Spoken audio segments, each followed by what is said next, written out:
Hola, muy buenas tardes. En nombre de Librería Bonilla les damos la bienvenida a esta lectura de poesía organizada por el poeta Fabián Espejel. Hoy vamos a contar con la presencia de 4 poetas, Clemente Guerrero, Lucía Cornejo, Cruz Flores y Fabián Espejel. Bienvenido.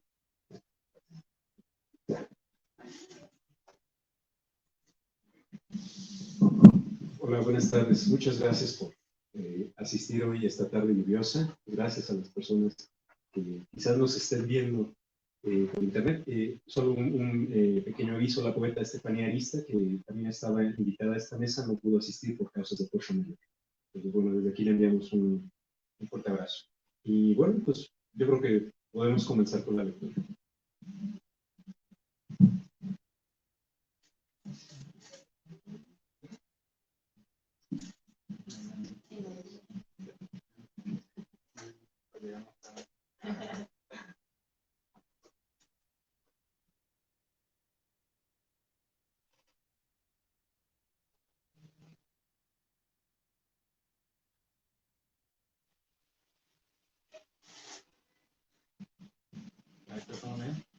Sí, yo soy un poco tímido. Me hubieran dicho que iniciaba yo para estar más preparado. Bueno, pues primeramente, pues muchas gracias a todas, a todos por venir.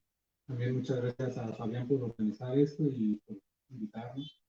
Pues no sé, yo siempre creo que las lecturas de poesía son súper extrañas, porque pues no sé a quiénes reúne la poesía, pero qué bueno que en esta ciudad, a pesar de la lluvia y a pesar de lo caótica que es, pues siga reuniendo a gente, ¿no?, a escuchar poesía. Y creo que es como una de las formas más maravillosas que hay para reunirse en general. Entonces, pues yo tengo algunos poemas que leer. Entonces, pues bueno, espero que los disfruten. Dice así: Fideos. Aquella sopa era una obligación en la familia. Mi madre sostenía el cuchillo con la mano izquierda e inclinaba su furia como si agitara el arco de un violín. Rebanaba el tomate, la sonrisa del ajo que ha sentido el peso en una tabla de cortar. No fue por las quemaduras al tomar la oreja de la olla, ni el aceite que brinca en el sartén, sino por ser la última en sentarse. En dar a sus hermanos una sopa que se consumía en la olla y las cucharas. El secreto está en poner un hueso al caldo y algunas hojas de laurel, me dice del otro lado del teléfono. Yo copio de memoria los pasos que tantas veces la vi hacer. Tomo una pizca de sal y unas hojas de laurel cuando estoy viendo. Y al igual que ella, hago la señal de la cruz antes de arrojarla, como si pidiera que alcance para todos, como si dijera mi madre, aquí está tu plato. En el patio de la abuela. En el patio de la abuela había un árbol de granadas, y cada tanto los vecinos iban a tocar la puerta o tomaban las más próximas al piso, las que nadie escogía. Dejaban una mancha roja sobre el asfalto, heridas por su sabor, expuestas, como si sangraran desde adentro, como si el deseo las empujara a renunciar a su forma y se abrieran. Pidieron la mano de algunas mujeres de mi casa y salieron orgullosas en sus fotos nupciales.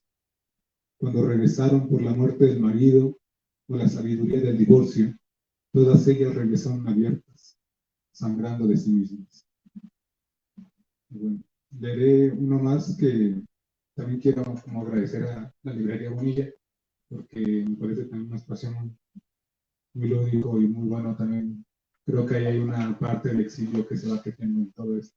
Entonces, agradecer esto. Y cuando yo vi el cuadro de Gonzalo Rojas aquí en la entrada, pues dije, ya estamos empezando.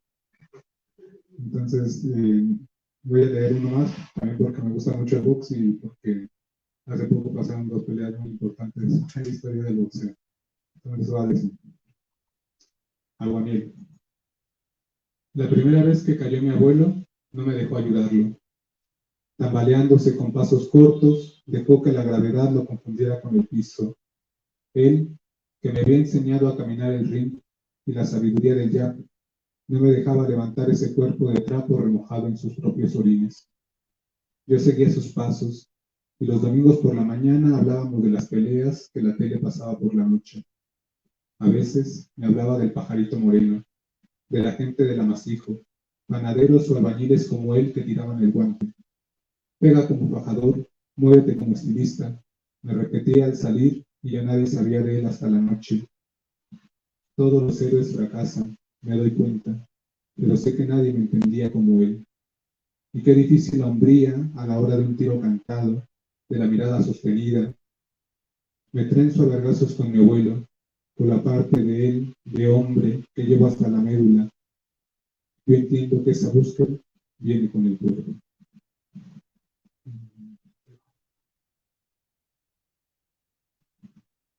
Bueno, leeré algunos más.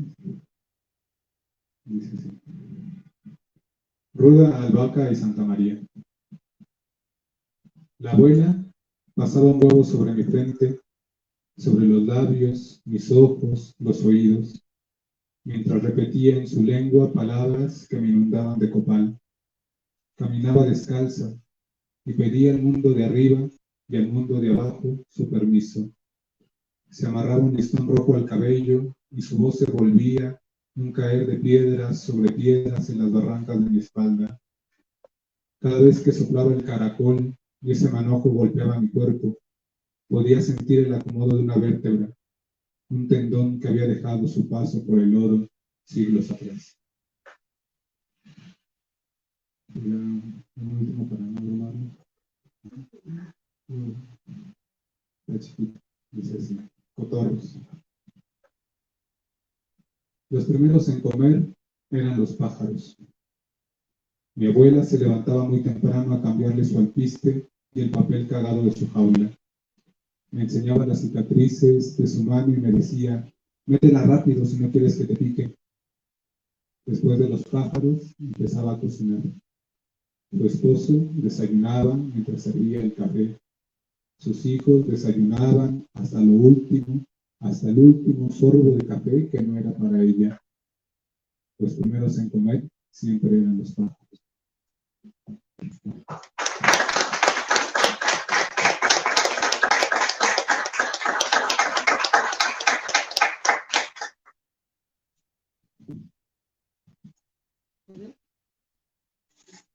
Yo quisiera saber de dónde eres, de dónde vienes, si estudiaste un poemario, o sea, algo de ti, porque no fueron presentados y yo la verdad no los conozco y me ha encantado lo que has leído.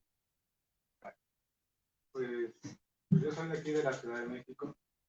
Yo vivo en Iztapalapa. Yo soy de aquí de la Ciudad de México, yo vivo en Iztapalapa y mi familia, de parte de mi familia paterna, viene de un pueblo de Puebla que se llama Zacapotzl, en la Sierra de Puebla, y de la parte de mi familia viene de Milpal, digo de Coajimalpa, y pues nada, pues yo estoy aquí, hago así, a veces comparto, de aquí vengo. Forma parte de un libro que, gracias también a Fabián Espetel, espero que esté próximo a su publicación, y pues, ahí, pues ahí está.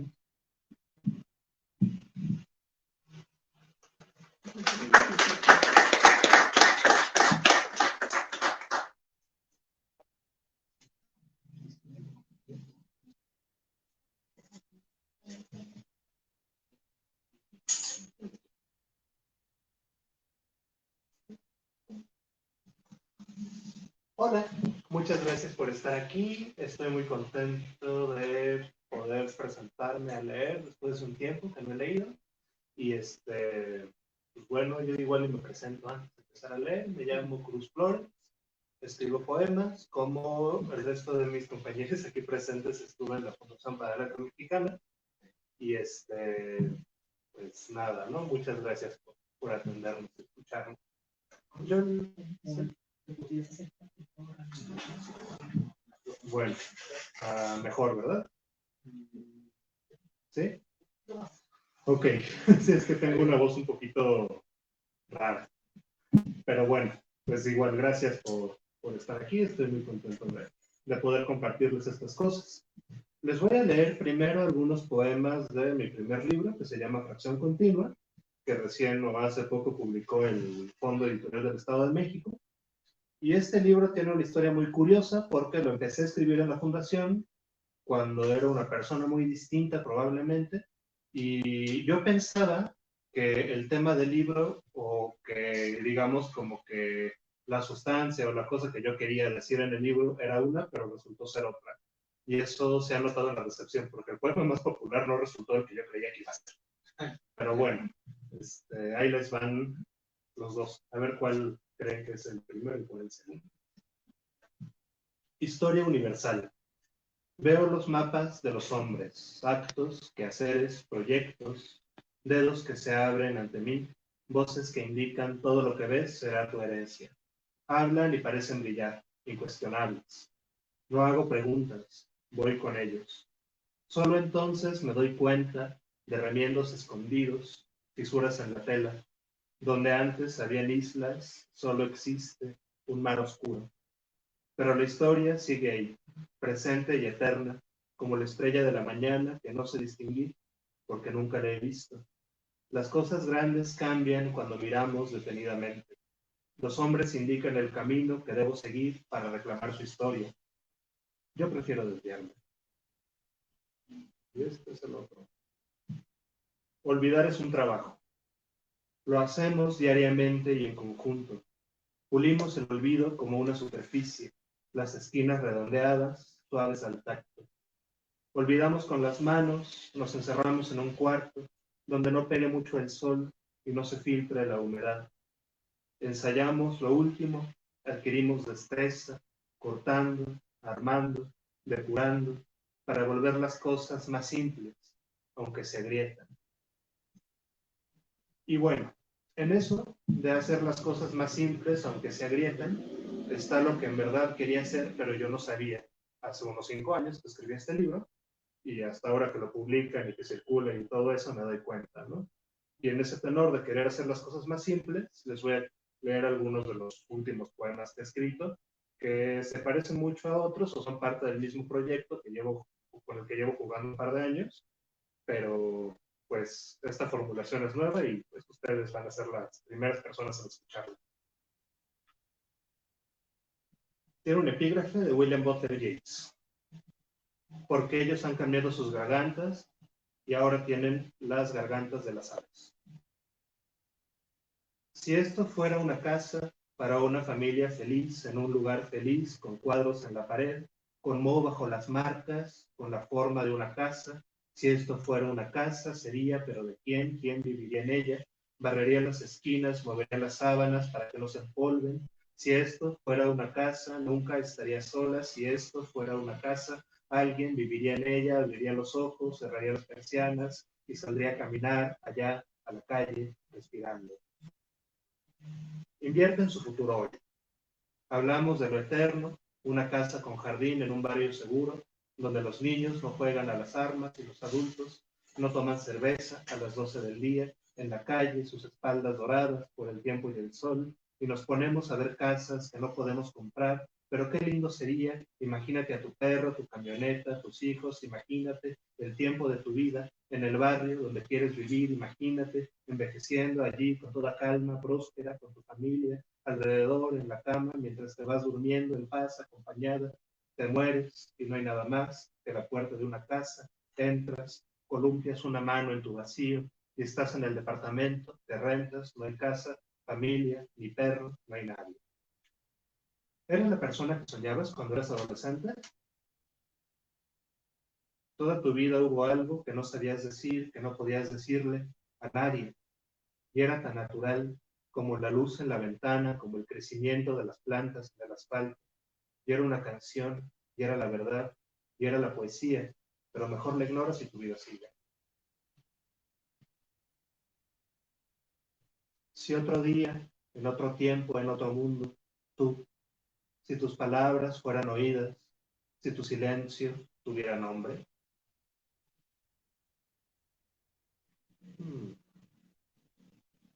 Cuando hablo de una casa, no hablo de una casa, hablo de un sueño.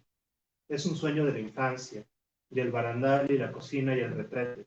Todo es demasiado grande. No alcanzo las manijas de las puertas. Me pongo en puntas y no puedo levantarme. Cuando hablo de una casa, de la casa de mis sueños, estoy ahí. Yo estuve ahí, parada entre el silencio y el deshielo. Yo vi tréboles brotando entre la nieve. Yo vi el prodigio del nacimiento del sol entre el mar entemplado. Estuve ahí, entonces, cuando era alguien más. Ahora, si me viera la gente del puerto, ¿me reconocería? Hablamos de lo eterno. Salir de casa, no tener casa, pagar la renta de una recámara, salir de la recámara, no tener casa, pagar la renta de un domicilio estrecho, chiquito, en el que caben tú, el perro y otros a veces quisieras, si bien te va, salir de casa, no pagar renta, comprar la casa, vender la casa, no tener casa. Y este es el último fragmento. No puedo, pero si pudiera, si tan solo, si nada más, pudiera decirte lo que tengo que decirte y que no se trata de nada, no es una canción, no son las cuerdas que retumba un piano, no son las maquinaciones de la bóveda celeste, su perfección de relojería, no es el molde del cuerpo que desborda otro cuerpo desnudo, solo, como la base de una vela, deforme, inestable, frágil, no es una colección de palabras encimadas, huesos rotos, un montón de falta, no es lo que tú buscas, ni lo que yo quisiera decirte, si pudiera decírtelo, sin alcanzar el lenguaje. Muchas gracias.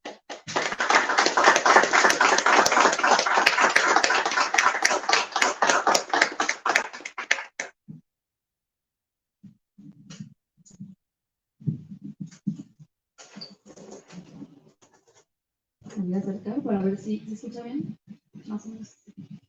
Pues muchas gracias a la librería, me da mucho gusto estar aquí, gracias a Fabián por organizar esta lectura. Ahí interrumpe. Pues bueno, sí, yo también fui compañera de la Fundación para las Letras Mexicanas, de los maravillosos poetas que están aquí sentados, aprendí mucho de ellos, me encanta lo que están haciendo y bueno, me encanta estar aquí con ustedes compartiéndoles un poquito de pues, proyectos que he estado trabajando desde hace tiempo. Yo soy de Sonora y tengo ya casi 10 años viviendo acá, pero siempre pues estos movimientos y estas mudanzas están en mi escritura y también mucho las relaciones de familia, las relaciones afectivas. Y bueno, les comparto poemas que forman parte de un libro también de próxima publicación, con mucha suerte, que se llama La suavidad del iris. Y dice, bocetos. Mi lapicera estaba sucia sin importar la fecha o el día. La piel de mis lápices recién afilados mudaba su fantasma gris, un olor mezclado con madera. La pulcritud era cosa de mi hermana. Si me faltaba algún color, bastaba con abrir su cofre de tesoros, tomar prestado ese violeta decidido que rodó hasta perderse en algún recoveco. En ese entonces, la página en blanco nos exigía el equilibrio de los bordes evidentes, cursivas filosas como engranes, aprender a escribir de manera silenciosa, a pensar en la palabra suficiente, con un movimiento de muñeca, grabar en la memoria del músculo el silencio de las cosas limpias, lo que nunca titubea y parece que no cambia, una indiferencia ante seres diminutos e invisibles, la vergüenza de habitar sin pensar en lo concreto, falta de tacto, quizá delicadeza, para la mancha que se nos sale de las manos.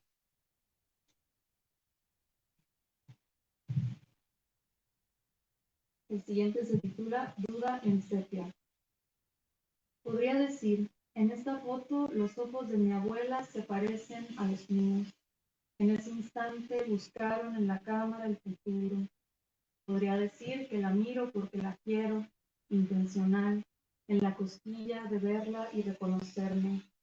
Se me ocurren descripciones luminosas más allá de sus lentes anchos, del matiz del pelo. Una vida misteriosa y latente de pie en medio de sus hijos. ¿O no? La vista por sí sola desorienta. Dudo fuera del sepia y de la imagen.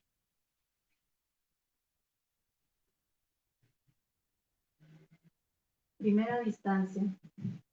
Cuando tenía 5 años, descubrí la Biblia en el librero de mi casa, un lomo gordo que escondía los primeros relatos del mundo. Tuve deseos de leerla de principio a fin. Al lado reposaba un atlas, planetas girando mientras Caín se desangraba. ¿Cómo es que un hermano ofrece a su hermano a la siembra? ¿Cómo hacer de él la fruta partida? Era mejor abrir el atlas en la página 9, mirar la noche donde giran esos puntos de colores, mundos que miran el sol sin tocarse. Y bueno, les leo un par más, que también son bastante breves, muy narrativos, y este se titula Trueque. Sentada entre mujeres que llamé mis amigas, me llevo una taza a la boca. Fui la última en llegar hasta aquí, sentada entre mujeres al fuego, sus relatos, caras revueltas con azúcar. Tal vez deba decir en dónde estuve, agitar la cuchara, remover el fondo y afirmar que soy yo la que regresa. Tal vez me resguardo en ese sorbo que tiene un sabor a tierra dura y algo más adolescente, un pedazo de hielo, el nombre del primer novio que diluye el corazón al escucharlo. Mis amigas conversan y sus rostros pierden suavidad a contraluz. Nunca tuvimos la edad de este desierto. Rasgos fuertes y templados bajo lisuras aparentes en la voz. Mis amigas ya no son más que personas, una distancia y un regreso. Solo tengo algo en común con el paisaje. Bueno, ya para no acaparar tiempo, les leo ya el último, que se titula El tocador de mi madre. Y este va un poco sobre un tema que me importa mucho, que es la belleza femenina y cómo nos educan como mujeres a ciertas ideas de belleza y nuestra relación con objetos tan extraños de repente como el maquillaje. Dicen, el tocador de mi madre. Si era mi turno de limpiar la habitación que compartía con mi hermana, empezaba por el tocador. Quitaba los pintauñas, brillos para labios, fotitos y llaveros. Humedecía un trapo y lo pasaba por el polvo que mamá miraba con vergüenza. Pasaba un trapo y miraba con asombro la piel del tocador volverse otra. Pero mi mente todavía no necesitaba la pulcritud de objetos y lugares para sentir calma. Mi mente todavía se alimentaba del desorden, de ese grito colorido y abierto, del reflejo cambiante en un espacio reducido. Una vez que la claridad arrasaba con los días que impregnaba mi tocador, colocaba de regreso cada pintalabio, cada pintaúñas. Entonces mi hermana destruía la pequeña ciudad que yo había erigido, entre botellas, collares. Es de mal gusto disponer todo así, a la vista, pero yo quería ver en mi tocador la misma abundancia del tocador de mi madre, recorrer los peines con los dedos como en una juguetería, formar pasillos entre un pintalabios y otro, detenerme frente al espejo y hacer la pausa de quien espera que su reflejo sea distinto, que la belleza sea un lugar donde es posible perderse.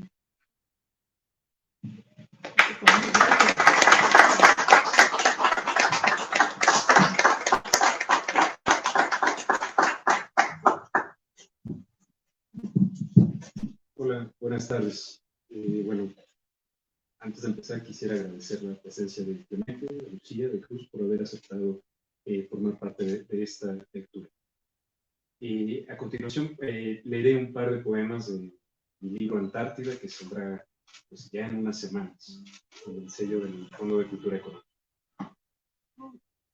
Este primer poema se llama 20 de enero de 1896. Es un poema. Nunca nadie ha cruzado en invierno la Hardanger hervida, la meseta donde empieza a crecer la espina dorsal de Escandinavia. No subestimes el frío, me decían, no subestimes el miedo.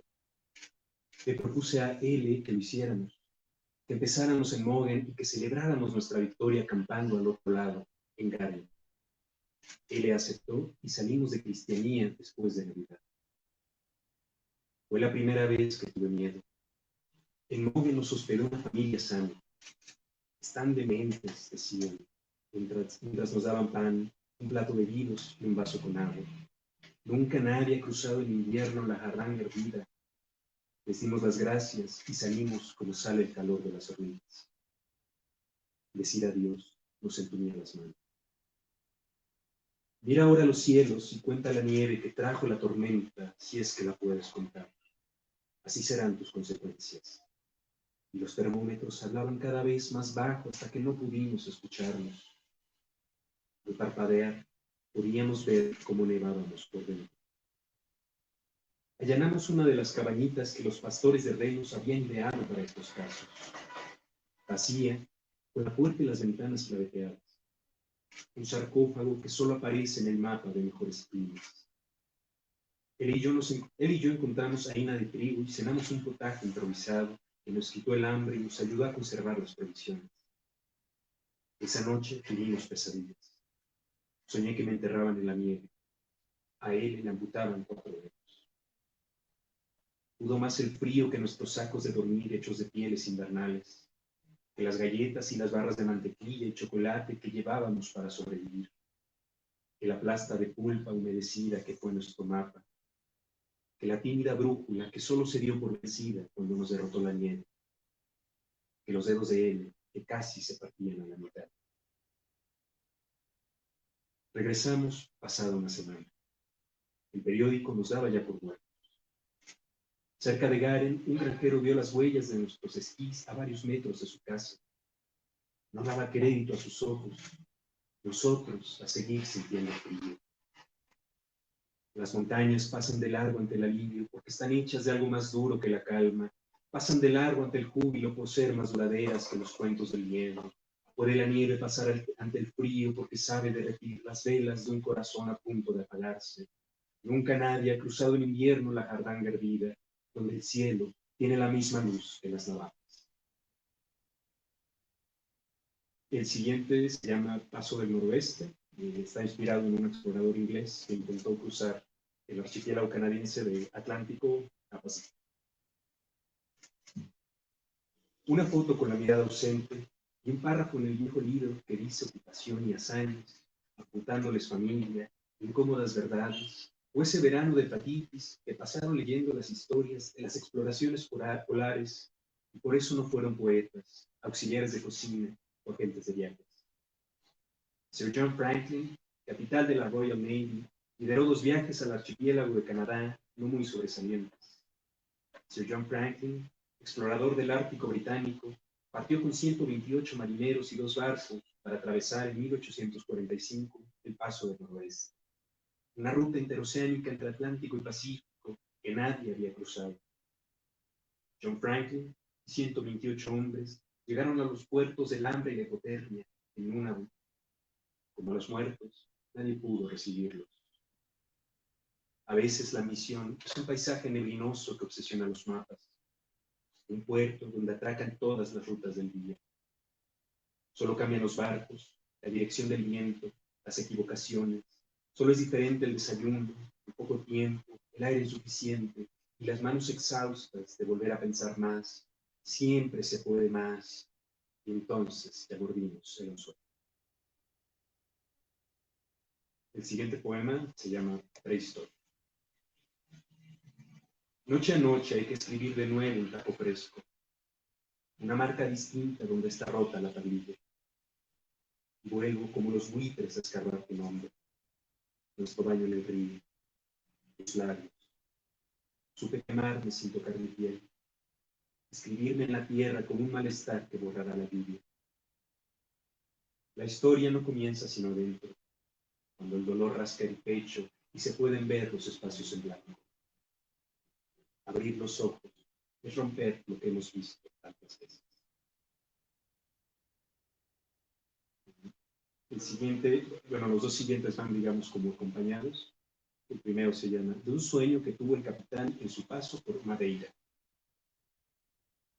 Le aconteció una noche entre las ronchas de mosquitos y la humedad de tuberías secretas y el calor. El capitán, luego de haber cenado chablis con calamares frescos y haberse recostado en su litera de laurel, tuvo un sueño casi digno de situarse en Transilvania, aunque él y sus sueños se embarcaran en el dulce occidente de Madeira, yendo al sueño blando de África, donde no era capitán, o tal vez sí, pero no de una goleta, o me equivoco.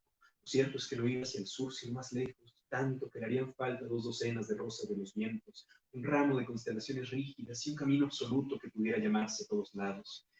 El capitán sudaba y se batía como un remo frente al mar de su vida. Visión.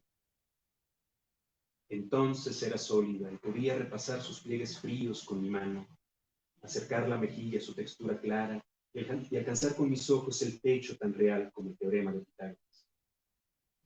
Vi sus columnas sostenerlo todo, mantener cada respuesta en su lugar, levantar el aire como paredes canas y anchas traves que reparten el peso de este mundo para que no se venga abajo.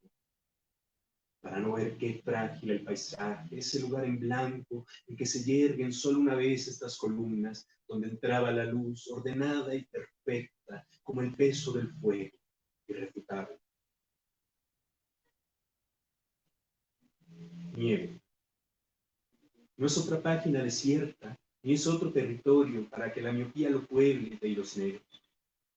Hazañas, ciudades imposibles, metáforas nevando sobre el suelo.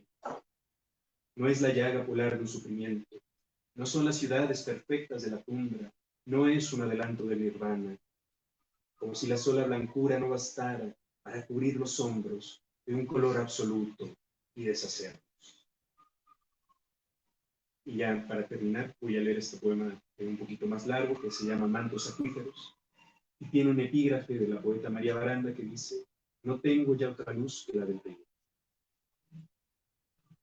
Iba todos los días a buscarte, una criatura suya abierta descubriendo sus primeros pasos.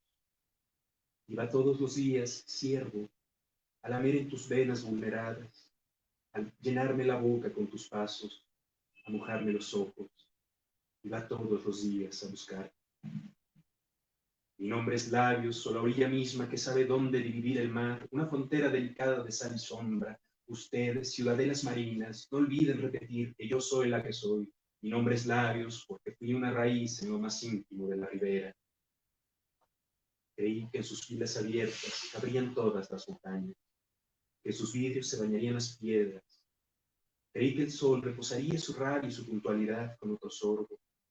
Extensiones de vacas, verdes matemáticas, pisos y pisos de pasión que abrían, repitiendo su error desesperado. Esa gota de paz que le dio de beber 3 días a tus ojos bastó para quemar mis lágrimas, para escupir en esta boca una desgracia. Tú, que te acuerdas de los roces tórridos que nos secaron, has olvidado que también fuimos ríos, amor, éramos besos subterráneos.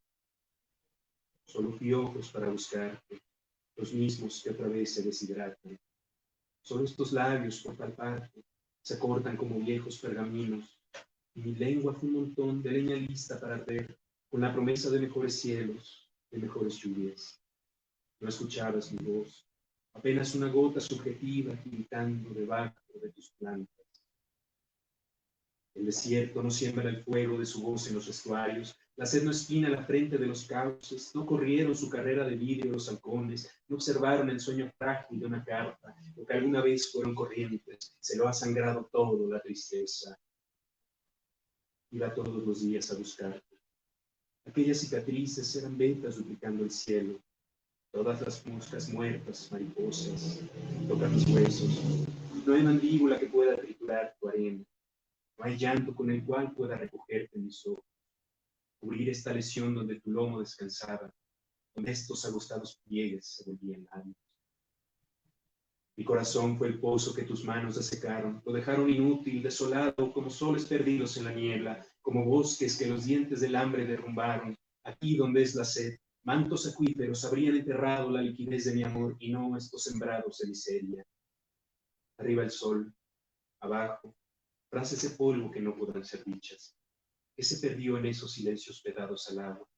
¿Cuántas palabras habrán hervido sobre el suelo, sordas, apenas sazonadas con el aire? Nadie quiso escuchar, nadie verá cielos opuestos dibujar esta luz, no los verán amantes deslizándose en mi lecho, arrastrarse como recién nacidos de una lluvia. Boca, que se me haga boca la sequía, que se me haga boca la... Muchas gracias.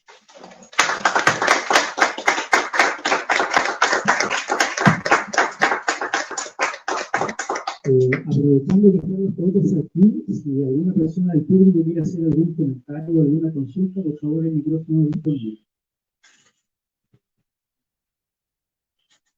Bueno, en lo que se animan a hacer preguntas, en lo que entramos en calor por la lluvia, yo les quisiera preguntar a los poetas aquí en la mesa que nos platicaran un poco por qué empezaron a escribir poesía. Digo, creo que ahora estando en una librería se puede prestar esa pregunta, ¿no? Y también, ¿cuáles son los temas que más les interesa abordar, ¿no? Porque a veces es como distinta la recepción que una escucha de poesía tiene, que digamos, lo que lee, lo que puede leer la o el autor. Entonces, adelante. No sean tímidos, por favor. Sí.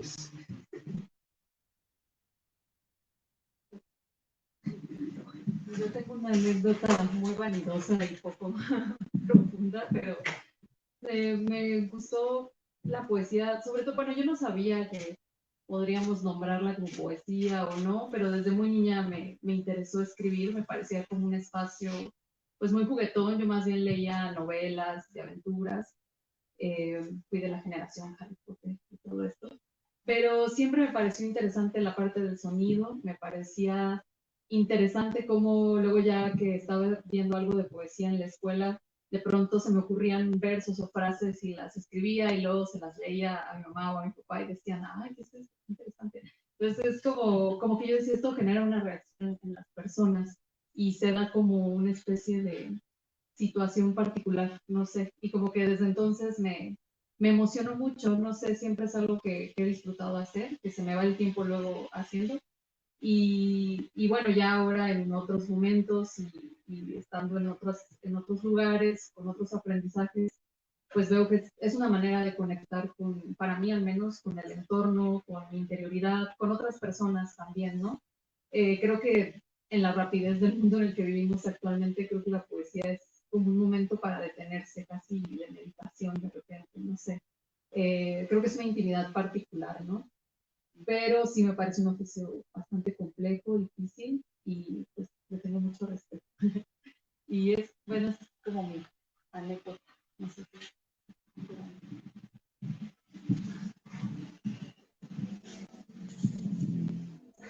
Yo no sé.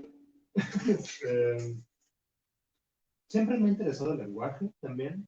Me interesa mucho la música, que es como una de mis pasiones, obsesiones. Estoy muy interesado en usar, pues, o rearticular las cosas de acuerdo con sus sonidos, más allá de los significados.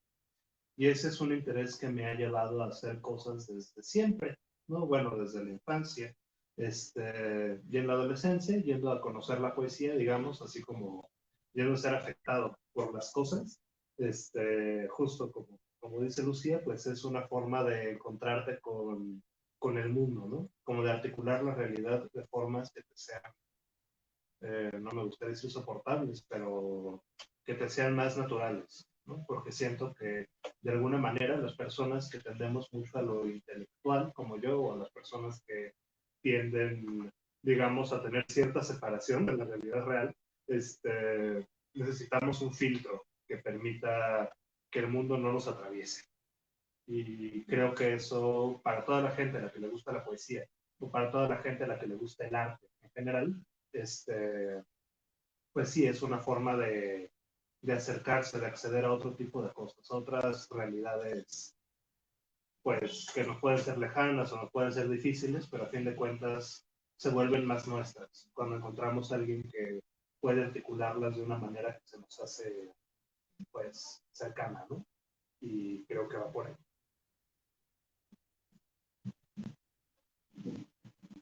Bueno, pues yo realmente voy a hacer una confesión que quizás me avergonzaría un poco, pero pues la verdad fue porque yo soy muy mal estudiante. Entonces yo en un momento yo estudiaba una carrera físico-matemática y reprobé y en mi casa no sabían que había reprobado. Entonces pues yo me salía a las 7 de la mañana como si hubiera ido a la escuela, porque obviamente donde yo estudiaba pues no te dejaban de inscribirte si había reprobado, ¿no? Más de 2 materias, cálculo diferencial y mecánica, todo lo recuerdo.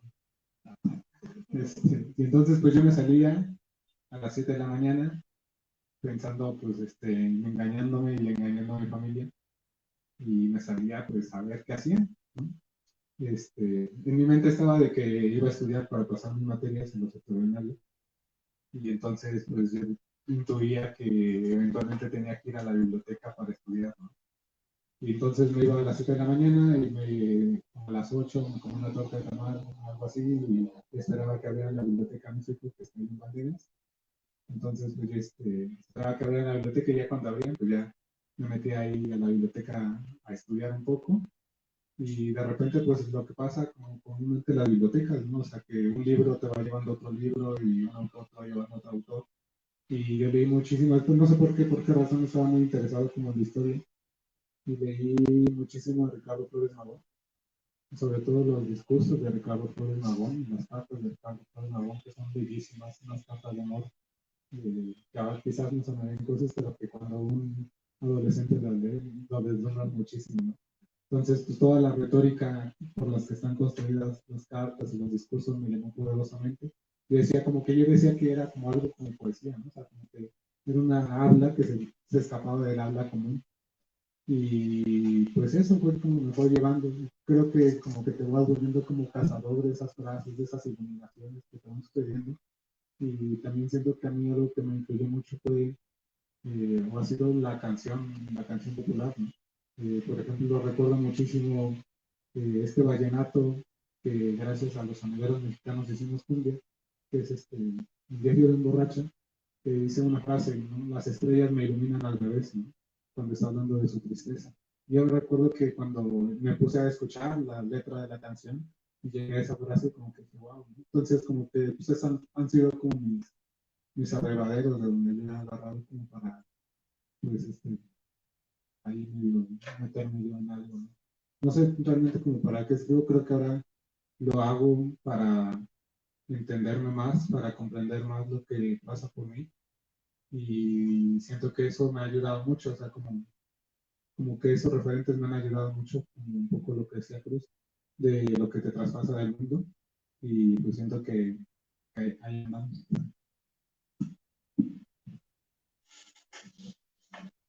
No sé si debería contestar o si puedo hacer otra pregunta.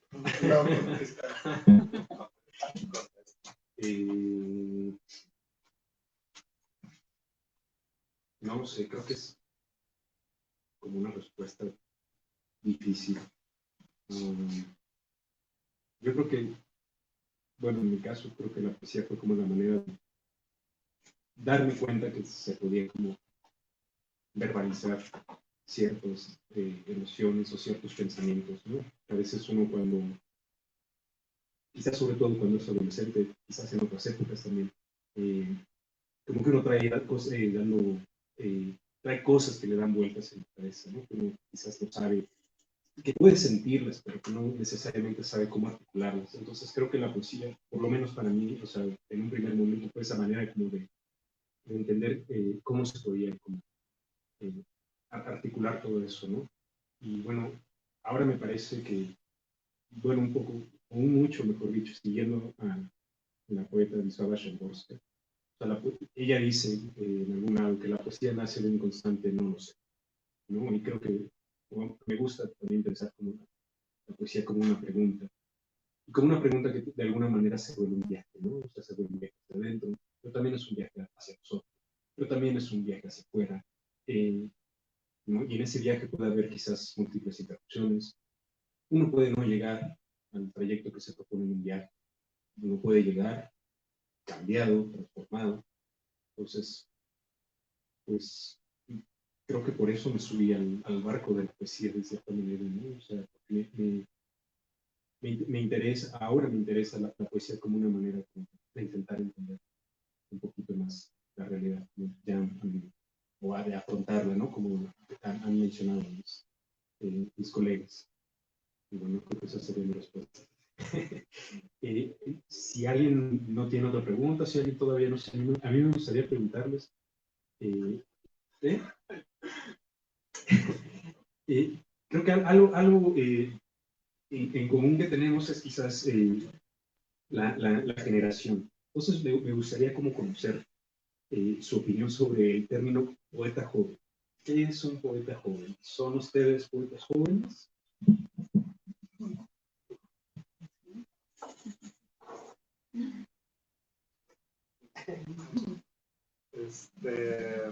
Bueno, este es un tema que me interesa mucho porque escribo, además de poemas, a veces creo que lo que más escribo realmente es crítica literaria. Y si quieren buscarme, pueden buscarme en Letras Libres como Cruz Flores y ahí van a encontrar varios ensayos en los que hablo respecto a esto. Entonces, pues empezamos raro, ¿no? Pero sí, creo que hay un problema que se extiende de la pues pequeña o minúscula estrategia de marketing que se hace en la poesía contemporánea, de sectorizar a las personas, ¿no? Entonces tenemos como poetas por perfiles y el perfil poeta joven es como un macro perfil que incluye a otros perfiles, ¿no?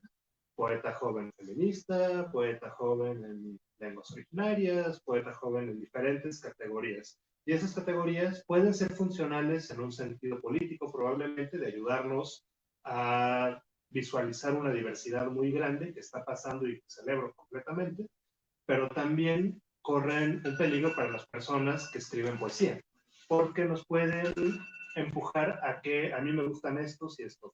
Y entonces nos quitamos o nos alejamos de ciertas propuestas o de ciertas premisas que nos pueden interesar por ponerlas en contraposición con otras debido a pues, lo chiquita y lo pues endogámica que es la escena literaria, ¿no? Y eso en realidad es, creo, como he visto en ciertas personas, que creo que es algo muy, muy interesante que ya tenemos para nuestra generación, que ya estamos empezando a ser leídos, ¿no? Y que ya estamos empezando a tener cierta presencia en el panorama cultural. Entonces creo que tenemos que tener mucho cuidado de cómo funcionamos dentro de ese ecosistema y que debemos como de reflexionar sobre las decisiones que tomamos y las cosas que hacemos, decimos y cómo, digamos, nos estamos moviendo, ¿no? Porque es un compromiso, o sea, alguien puede completamente escribir en el aislamiento y en la, digamos, pues al margen de las cosas, también completamente celebrado, pero pues quizás valdría la pena reflexionar un poco más de eso, ¿no?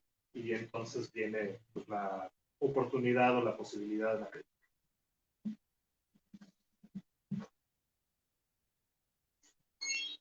No te entendí bien a qué te refieres con que deben de cuidarse ustedes ahora.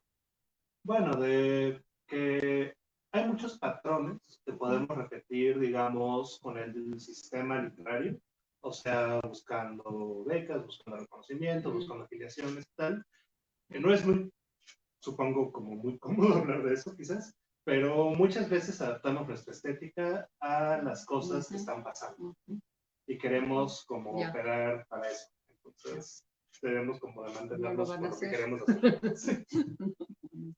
Sí, yo también creo, parecido a lo que dice Cruz, yo creo que la categoría de poeta joven fue un invento, ¿no? de un sistema cultural muy mexicano, en el que, pues, creo que hasta como con una visión como burocrática, es decir, la creación de los sistemas de apoyo y los sistemas de estímulo contemplaban en sus orígenes solamente a un grupo de personas, ¿no? Que en ese grupo de personas no estaban reflejados los jóvenes. Entonces creo que a partir de los 90, cuando empieza a existir un discurso de apertura en cuanto a las edades, identidades y demás, diversas identidades, entró como la categoría de joven. Entonces creo que se empiezan a crear como premios y becas para jóvenes, más como una categoría política que se basa en este sistema cultural. Sin embargo, como creo que también se corre mucho el riesgo de que un joven poeta se quede siempre como un joven poeta, ¿no? Quiero decir, por ejemplo, que pues creo que incluso yo mismo en mi proceso llegaba a pensar como lo que yo escribía no era válido porque no estaba como comunicando ciertas interpretaciones de la poesía que se supone que tendría que tener un joven, ¿no? En cuanto yo creo que pues la escritura como tal pues surge siempre de una necesidad pues, muy particular, ¿no? De cada persona. Y creo que sí se corre mucho el riesgo, se ha estado corriendo mucho el riesgo de que se ajuste gusten las estéticas de quienes, por un azar de menor de 35 años, pues esté como acomodándose en un cajón. Entonces sí creo que ese es un grave, ¿no?, de peligro que corre todo aquel que quiere escribir y que quiere entrar en la categoría de joven poeta. Creo que solamente tendríamos que escribir y pues, que se acomode como se tenga que acomodar. Pues para mí en mi experiencia es como un término bien complicado porque, bueno, yo me puse en contacto con ese término de poeta joven cuando vine a vivir acá, empecé a solicitar apoyos y bueno, la verdad he contado con muy buenos apoyos, he sido muy privilegiada en ese sentido, pero sí, como que siempre me resonaba hacia justo lo que mencionan mis compañeros, que son políticas públicas, ¿no? Más bien es algo que define si te dan una beca o no, si entras en cierto grupo o cierto perfil para que seas elegible para un apoyo, ¿no? Pero en un sentido más amplio, también he pensado, bueno, en mi proceso yo decía, bueno, quiere decir que para ser poeta quizá uno tiene que empezar desde muy joven o no, qué es de qué manera eso influye en el proceso de escritura. No sé, tengo muchas dudas porque también yo cuando escribo digo, bueno, de pronto siento que hay que vivir ciertas experiencias, hay que estar en el mundo antes de escribir algo y si uno empieza muy joven digo, bueno, realmente hay algo que decido, solo uno está todavía en una etapa donde absorbe discursos ajenos o está todavía con otras cosas en la mente, entonces siempre me parece un término complejo, bastante complejo. Pero creo que también viene como ya haciendo un sentido súper amplio de pues las figuras de poetas jóvenes, ¿no? De otros periodos y de otras culturas y épocas como el romanticismo, ¿no? Donde sí se daba, creo que la vida era más breve y la juventud se vivía de otra manera, ¿no? Entonces no sé si también hemos heredado un poco todavía estas figuras del joven genio o el joven poeta, creador, artista que sabe, parece que nace y ya sabe escribir el gran poema, ¿no? Que bueno, yo creo que igual es muy bueno que se cultive desde una temprana el amor por la lectura, las letras, creo que es algo maravilloso, pero sí, pues hay que tener cuidado, ¿no? Y situar, como dicen mis compañeros, los términos debidamente, ¿no? De dónde vienen y quizá no clavarnos tanto en eso para lo que escribimos y cómo escribimos, intentar tener un poquito de libertad, ¿no? Más allá de estas categorías.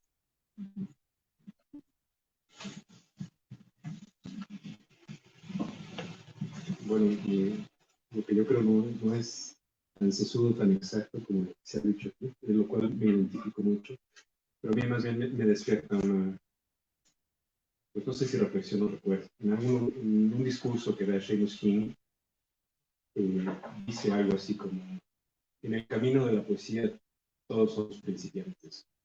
Y bueno, realmente el lugar donde da esta frase es su discurso noveno, ¿no? Entonces me hace pensar que más bien, un poco románticamente, quizás en el camino de la poesía todos somos jóvenes, ¿no? Entonces, yo lo practico, o sea, siguiendo quizás como esta aseveración, yo no estaría tan de acuerdo con el término poeta joven. O sea, comprendo, por un lado, como ya lo han dicho excelentemente, que tiene que ver con un sistema cultural que también, digamos, por lo que entiendo también, está dirigido, digamos, a dar oportunidades a personas que apenas están empezando su trayectoria, ¿no? Pero comparto, comparto la idea las ideas que se han mencionado de que quizás se podría quizás hasta revalorar incluso, ¿no? El término. Fíjate que escuchándolos ahorita que decías que poeta joven, bueno, entendí lo que explicaste, que tendría que ser de 35 para abajo. Y hace rato que hablabas del lenguaje de las palabras y lo importante que es, y que estás diciendo, pues que será la poesía, ¿no? Si estamos hablando de vida, de muerte, de amor, siempre ha sido lo mismo, desde los inicios hasta la actualidad. Pero pues entonces, ¿cuáles serían las características de un poeta de menos de 35? Porque una persona de 60 como yo, o de 80, o de 20, o de... ahí me quedo. Pues también está hablando de la vida y del amor y de la muerte de la abuela y del ocre y de la casa y de la Antártida, ¿no? O sea, cada quien tiene su poemario. Y el poemario pues surge precisamente quizá de la experiencia, ¿no? Como decía. Yo les preguntaría, pues, si hubiera que poner características a la poesía antes de los 35, que no sea obviamente el premio de beca, escribir en letras libres, porque al final son características particulares de cada institución para que tú estés ahí, ¿no? ¿Cuáles serían esas características? ¿No?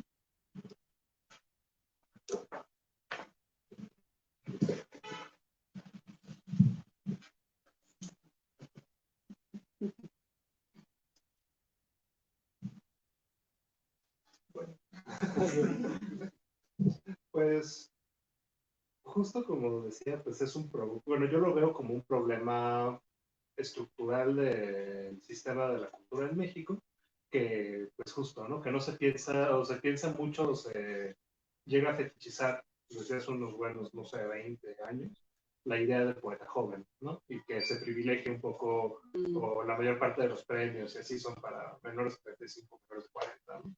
Y entonces, pues sí, es justo un problema por lo que tú comentas, ¿no?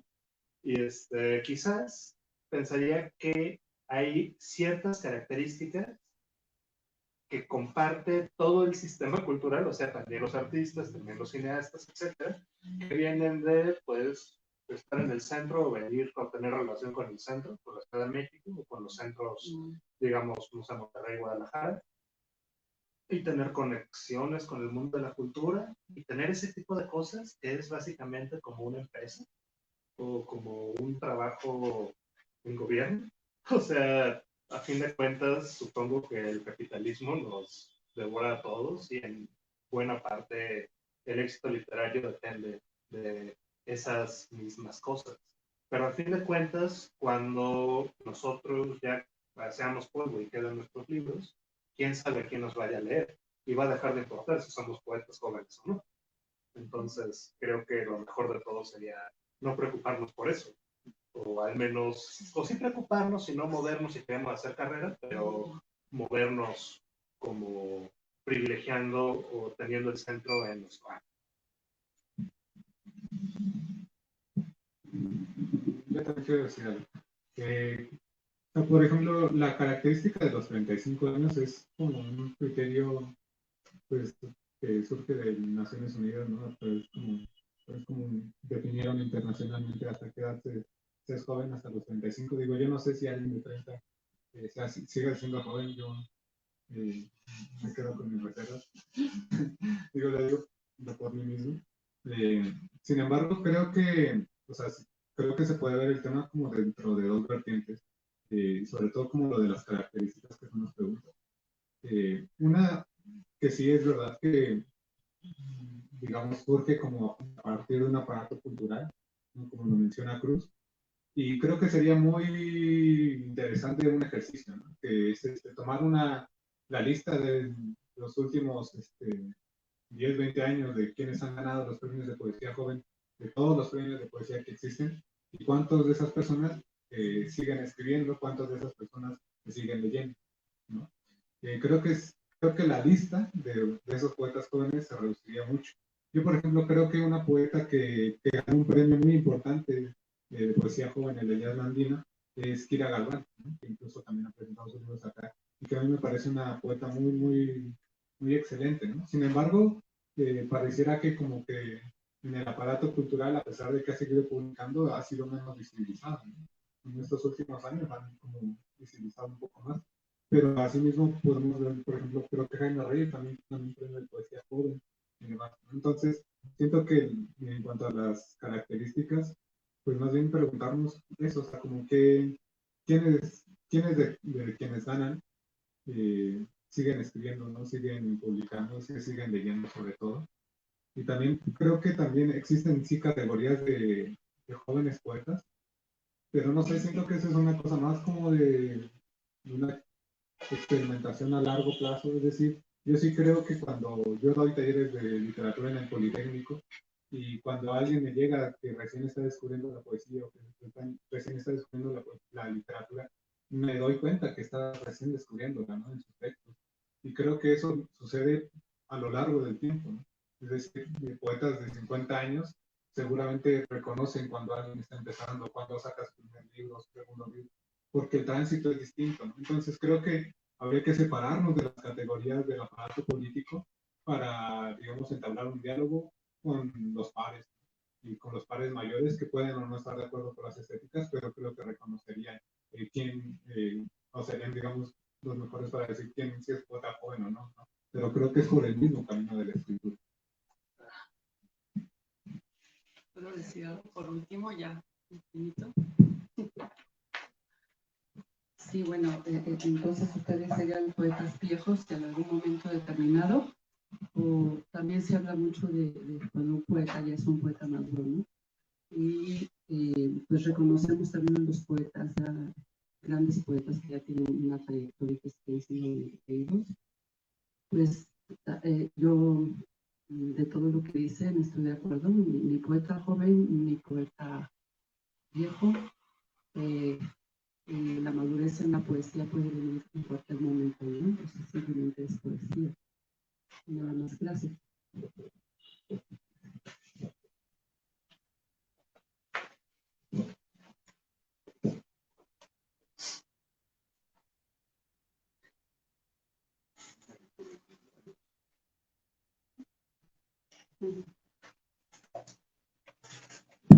Bueno, en nombre de Librería Bonilla queremos agradecer a Fabián Espejel, a Clemente Guerrero, a Cruz Flores y a Lucía Cornejo por esta lectura de poesía. También aquí al público presente, muchas gracias.